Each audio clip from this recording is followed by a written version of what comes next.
네, 여러분 안녕하세요. 다시 또 이렇게 제 7강에서 여러분들 뵙게 돼서 대단히 반갑습니다. 예.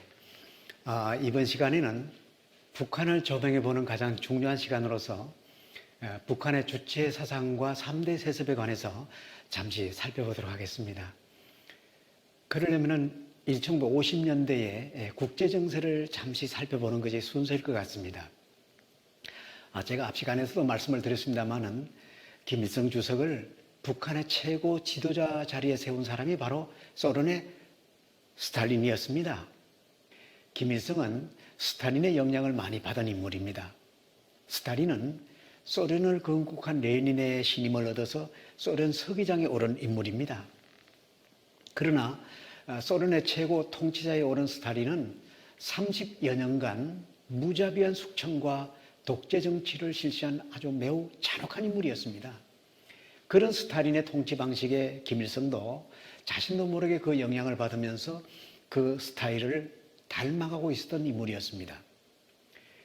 그러나 세계적화를 꿈꾸던 그 강철 같은 독재자 스탈린도 1953년에 죽게 됩니다. 스탈린의 후광으로 건자에 오른 김일성은 6.25 전쟁이 막바지에 다다를 즈음에 자신을 밀어주던 절대 후원자를 하루아침에 잃게 되니까 적지 않은 충격이 아닐 수가 없었습니다. 스탈린의 뒤를 이어서 소련 서기장에 오른 사람이 바로 후르시초프였습니다. 그는 소련 제20차 당대회에서 전임자였던 스탈린을 격하는 발언을 쏟아냅니다. 그러니까 30여 년간 소련을 이끈 스탈린의 그 정치 노선을 비판을 하고 그를 숭배해 오던 체제를 노골적으로 비판하게 이릅니다. 이것은 소련의 큰 충격이었습니다. 그러자 소련 다음으로 공산제국의 한 축이었던 중국의 마오쩌둥이 후르시초프에게 반기를 듭니다. 지금까지 유지해온 공산체제에 반하는 그런 언행이었기 때문에 후르시초프 당시는 수정주의자라고 공격을 합니다. 그러니까 변신했다는 것이죠. 이 상황을 김일성은 심각하게 바라보게 됩니다. 자, 그러니까 후르시초프는 마오쩌둥을 향해서 당신은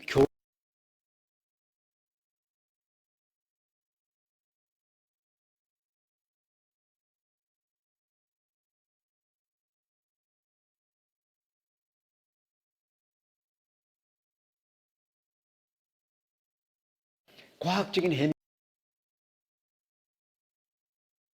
것을 말하죠. 그러니까 후르시초프의 주장은 이렇습니다. 이제 시대가 바뀌지 않았느냐? 그러면 이념이나 체제도 그에 맞게 변해야 하는 것이 아니냐? 그것이 올바른 시대 정신이지 과거에만 묶여있는 마오쩌둥 당신이야말로 미래를 내다볼 줄 모르는 과거 이론에 맹신하는 교조주의라고 비난한 것이죠. 이처럼 공산국가의 두 거두가 이념 분쟁에 휩싸인 것입니다. 이런 상황을 지켜보고 있던 김일성으로서는 고민에 빠질 수가 없었던 것입니다. 네, 사실 소련이나 중국은 김일성 입장에서는 든든한 후원자임에는 틀림없는 국가들 아닙니까? 소련은 자신을 북한의 통치자로 세워준 국가이고 중국은 6.25 전쟁 때 패전의 위기에서 자신을 구해준 국가이기 때문에 두 나라 모두가 다 김일성 입장에서는 은인과 같은 그런 나라였습니다. 그리고 전쟁이 끝난 이후에도 소련과 중국으로부터 후원을 받아오던 터였지 않습니까? 그랬던 두 나라가 이념 논쟁으로 다투고 있었고 또 전에처럼 경제적으로 북한을 지원하는 그 부분도 갈수록 축소되어 가는 그런 상황을 보게 되니까 김일성은 이제 서서히 생각이 바뀌기 시작을 합니다. 내가 언제까지나 이 두 나라의 의지에서 살아갈 수는 없다고 판단을 하게 된 것이죠. 급기야는 중소 국경 분쟁까지 발생하는 사태까지 보게 된 김일성으로서는 이제부터 북한도 홀로 서기를 해야겠다고 생각한 것이죠. 다시 말해서 이제는 자신의 길을 가야겠다는 생각을 하게 됩니다. 북한을 이끌고 가기 위해서는 주민들에게 이념적인 어떤 신념이 필요했던 것입니다. 그래서 우리식 사회주의 건설이라고 하는 슬로건을 내걸면서 북한 주민들에게 주체의식을 불어넣기 시작하게 된 것입니다. 여러분, 주체라는 말은 사전적 의미로 보게 되면 어떤 단체 또는 어떤 행동이 있어서 그 중심을 이루는 위치를 뜻합니다. 여기에 상대 개념으로서는 객체 또는 대상이라는 단어가 있습니다만은 이 주체라는 용어가 처음으로 등장하게 된 것이 당시의 정서로 봤을 때 1950년대 중반쯤으로 여겨집니다. 김일성은 1955년 12월 28일에 노동당 선전선동 일꾼들에게 행한 연설에서 주체라는 용어가 본격적으로 등장하기 시작한 것입니다. 그리고 이어서 1956년에 경제에서의 자립을, 그리고 1957년에는 정치에서의 자주를, 그리고 1962년에는 국방에서의 자위를 강조했던 것입니다. 그러나 이때까지만 해도요, 주체라는 개념은 어떤 사상이나 철학적으로 체계화된 것은 아니고요, 북한 주민에게 혁명 정신을 고양시키는 하나의 선전선동적인 구호에 지나지 않았던 것이거든요.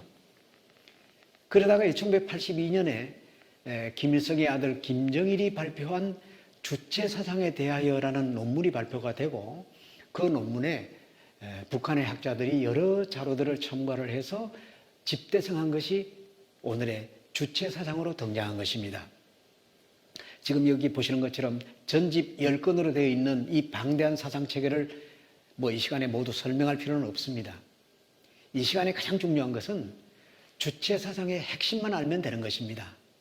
자, 그러면 이 주체사상의 그 핵심을 좀 간단히 정리해보면 이렇습니다.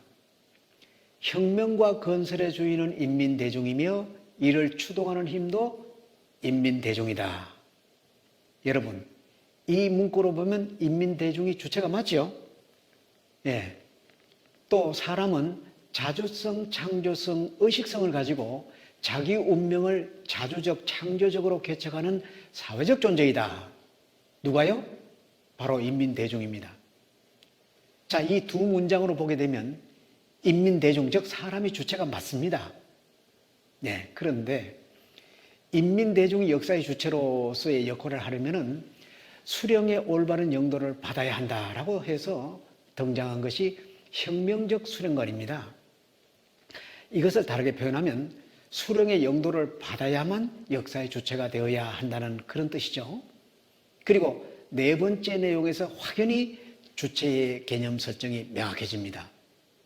수령, 당, 대중이 수령을 내수로 하는 유기체적 통일체를 이루어야 한다는 것이 바로 사회 정치적 생명체론입니다.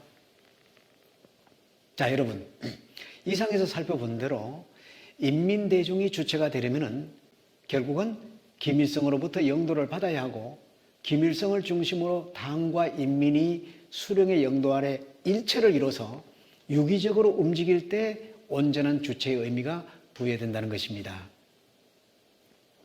이것이 바로 주체사상의 핵심입니다. 그러니까 수령의 영도 없이는 당도 인민도 존재의 의미를 잃게 되는 그런 뜻이죠. 예. 이 주체사상이 혁명과 건설에 관한 이론적 체계로서 정치, 경제, 사회, 문화, 국방 등 전 분야에 걸쳐서 북한 사회를 지도하는 통치 이념으로 기능하고 있는 것입니다. 또 북한의 헌법에도 또 당 규약에도 명시되어 있죠. 여러분, 북한의 국호는 조선민주주의 인민공화국으로 되어 있어서 주권이 마치 국민에게 있는 것처럼 되어 있습니다만은 북한의 통치 이념인 주체사상은 수령이 절대 주체이고 다음으로 노동당이며 그 다음이 인민대중, 즉 북한 주민을 가리키는 말입니다. 여러분, 그래서 제가 북한 지역의 구석구석을 돌아볼 때마다 느끼는 것입니다만은 북한은 김일성의 사후에도 유은통치라고 해서 지금도 김일성의 영도 아래에 있는 것이 북한이고요. 김일성 주석을 신격화하는 장면을 쉽게 찾아볼 수 있는 것입니다. 위대한 수령 김일성 동지는 영원히 우리와 함께 계신다라는 거지요. 김일성은 죽었어도 우리와 늘 함께 한다는 것입니다.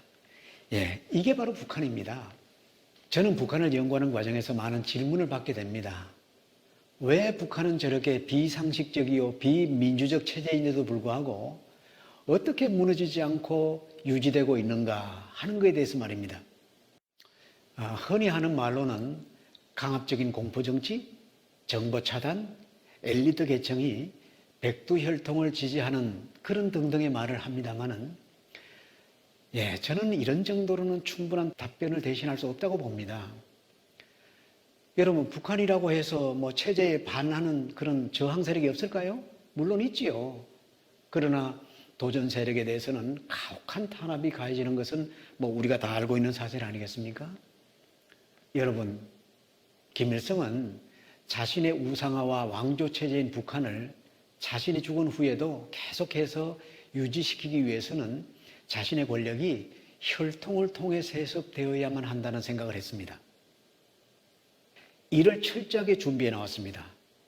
물론 여러 가지 방법이 있겠습니다만은 그 중에 하나가 체계적인 우상화 교육이었다고 저는 생각을 합니다.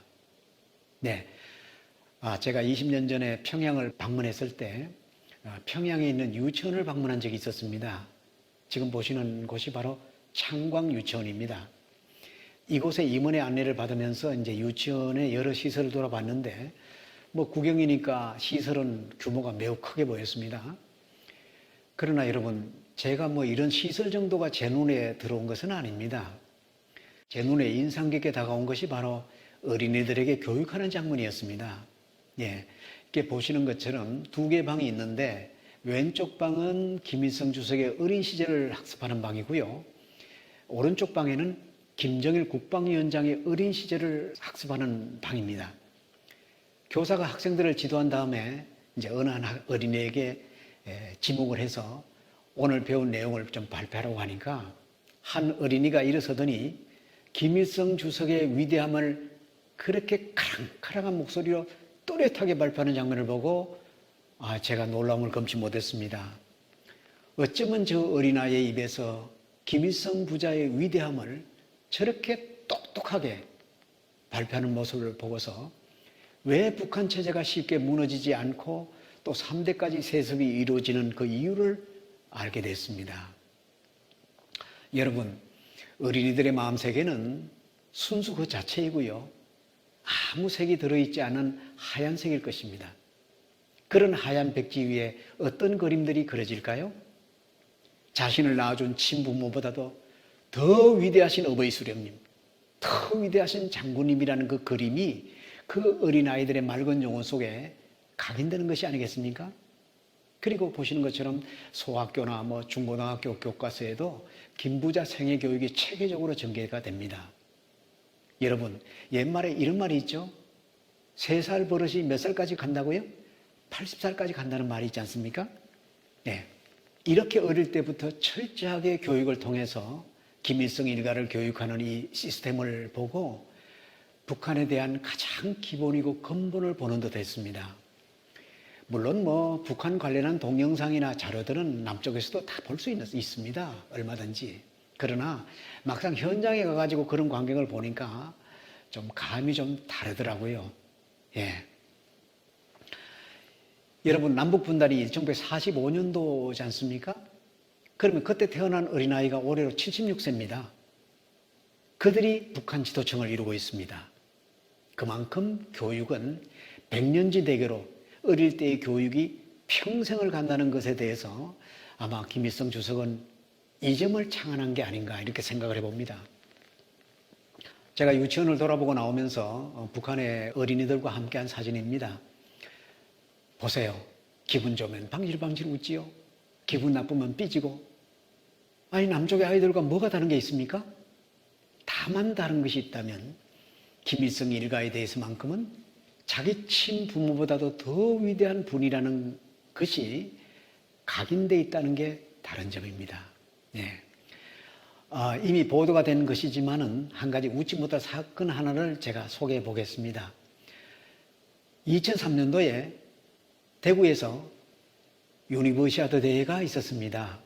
이 대회에 북한 선수단도 참가를 했고 이들을 응원하기 위해서 응원단도 내려왔습니다. 근데 경북 예천에서 있었던 그 양궁 경기를 이제 응원을 하고 숙소인 대구로 돌아가던 그 응원단들이 타고 가는 버스 안에서 갑자기 소란이 벌어지기 시작을 했습니다. 예천군의 어느 단체가 도로가에 걸어둔 그 현수막을 본 것입니다.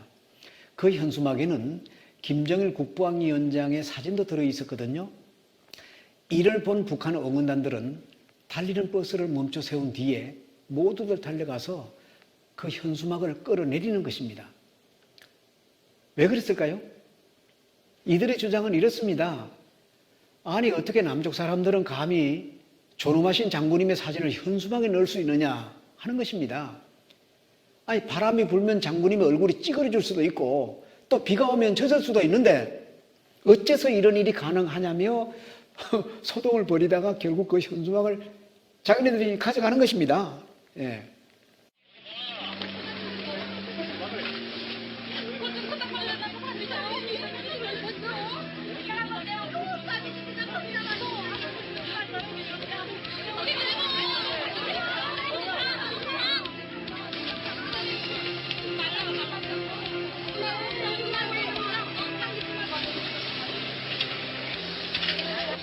너무들 장군님이 만지기를 자기도 죽어서 왔어요.